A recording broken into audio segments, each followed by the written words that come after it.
Olá pessoal, bem-vindos ao canal ProgViri, videoaulas de programação. Eu sou Ulisses Alves. Hoje nós vamos ter mais uma aula aí de conceitos da linguagem de programação C#, na nossa série do Guia de Programação C#, página 1337, o guia é da Microsoft. O link está disponível aí na descrição do vídeo. Hoje nós vamos ver 3 conceitos.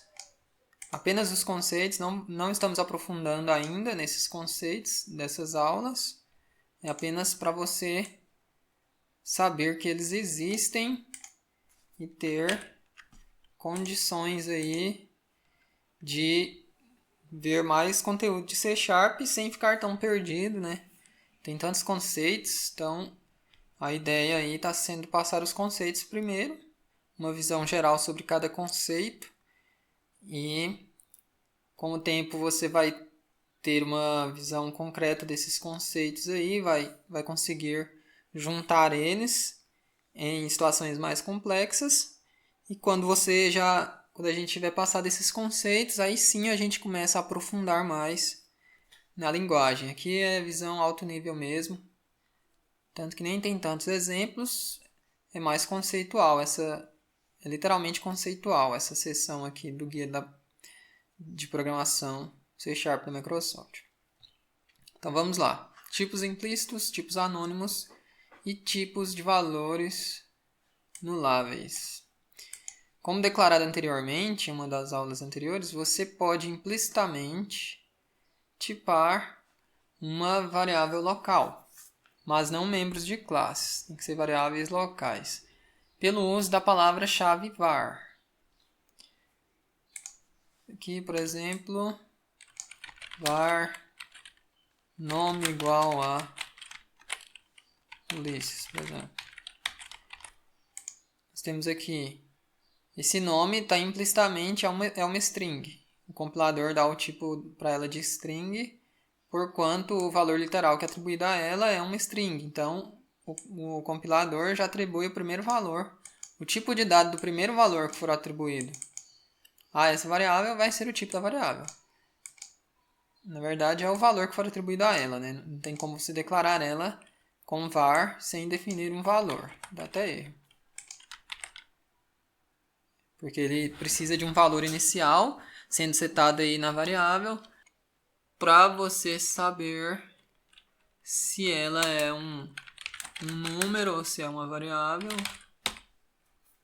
ou se é um texto, né? E assim por diante. Nesse caso aqui o x é um número, int. Então o compilador dá o tipo de int para essa variável, visto que o valor que foi atribuído a ela é um número, né? É um int. E aqui já dá o valor tipo de string, porque o que foi atribuído a ela é um string.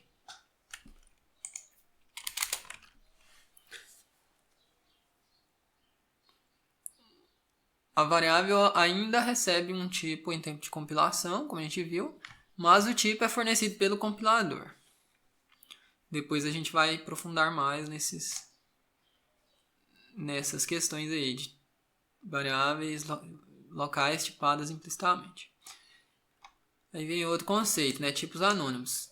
Em alguns casos, é conveniente criar um tipo nomeado para conjuntos simples de valores relacionados que você não intenciona armazenar ou que você não intenciona passar eles para fora das extensões de um método, dos limites de um método, né? Ou seja, é um conjunto de valores que serão utilizados somente apenas dentro do escopo do método, né? Dentro do corpo do método. Então, você não vai utilizar em nenhuma outra parte do código. Então, não precisa criar uma classe para depois criar um objeto a partir daquela classe, sendo que esse conjunto nomeado de dados vai ser usado só dentro desse método. Então, é para isso que serve tipos de dados anônimos. Você definir o tipo ali no momento que já vai utilizar uma instância dele. Você nem cria uma classe, você já cria o próprio objeto sem necessidade de uma classe. Você pode criar tipos anônimos para esse propósito. É bem semelhante a JavaScript quando você cria um objeto lá com anotação de chaves, né? Mas é assunto para outra aula, depois a gente aprofunda aí em tipos anônimos. E o terceiro conceito para essa aula é tipos de valores nuláveis. Valores comuns, tipos de valor comum, não podem ter um valor nulo. Por exemplo, se eu vier aqui e dizer, por exemplo, int distância igual 999, por exemplo. Tá, int distância 999. Mas e se eu ainda não souber o valor da distância, eu vou calcular a distância depois. Calcular. Então, eu poderia... Geralmente deveria ser nulo aqui, né? Mas ele não aceita atribuir nulo a uma variável inteira, por exemplo. Então, mesmo se você não atribuir nenhum valor, ela vai ficar com valor zero. Ela não fica nulo, né? Por exemplo, se eu vier aqui, console.writeLine distância,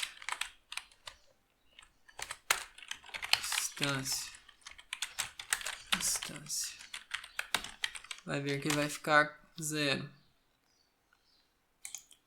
Nem compilou. Ah, sim. Não foi atribuído nenhum valor para ela. Então, esse exemplo não deu certo o que eu queria dizer, não. Mas, se eu vier aqui, por exemplo, e querer atribuir nulo para ela, ela não aceita, né?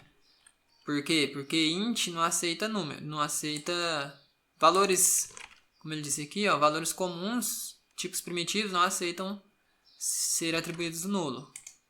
Então, o que acontece? Contudo, você pode criar tipos de valor nuláveis, afixando o ponto de interrogação depois do nome do tipo. Então, por exemplo, se aqui fosse um int com esse ponto de interrogação, aí ele já aceita atribuir nulo para ele, entendeu? Isso aqui, vamos ver se dá erro ou se... Olha lá, ficou vazio, porque é nulo, né? Antes disso aqui ele mostra zero. Então, por exemplo, o int ponto de interrogação é um int nulável. É um int que também pode ter um valor de nulo. Tipos de valor nuláveis são instâncias da struct genérica do tipo struct genérico system.nullabelt. Valores nuláveis, tipos de valor nuláveis são especialmente úteis quando você está passando dados para e de bancos de dados nos quais valores numéricos podem ser null. Então, se você criou uma classe aí para representar um determinado tipo de registro do banco de dados e aquele campo lá é de número, mas pode aceitar nulo, então se você definir utilizar campos numéricos nuláveis aí, você pode fazer um mapeamento mais simples. Se vier nulo do banco, vai ficar nulo na variável int nulável, por exemplo, né? E se vier algum valor, vai preencher o valor. O int nulável aceita nulo e todos os demais valores de int, de menos infinito ao mais infinito, ou seja, do limite inferior mínimo, né, até o limite superior máximo. Então é isso para essa aula. A gente concluiu aí a análise conceitual de tipos de dados da linguagem C#. Vamos concluir aqui. Obrigado por assistir esse vídeo. Peço que curta o vídeo para ajudar a gente. Se inscreva no canal para continuar acompanhando essa série nossa do Guia de Programação C#. Deixe seu comentário se tiver dúvida, quiser conversar algo aí, discutir a respeito da aula. E compartilhe com seus amigos. É isso, obrigado, abraço, até o próximo vídeo.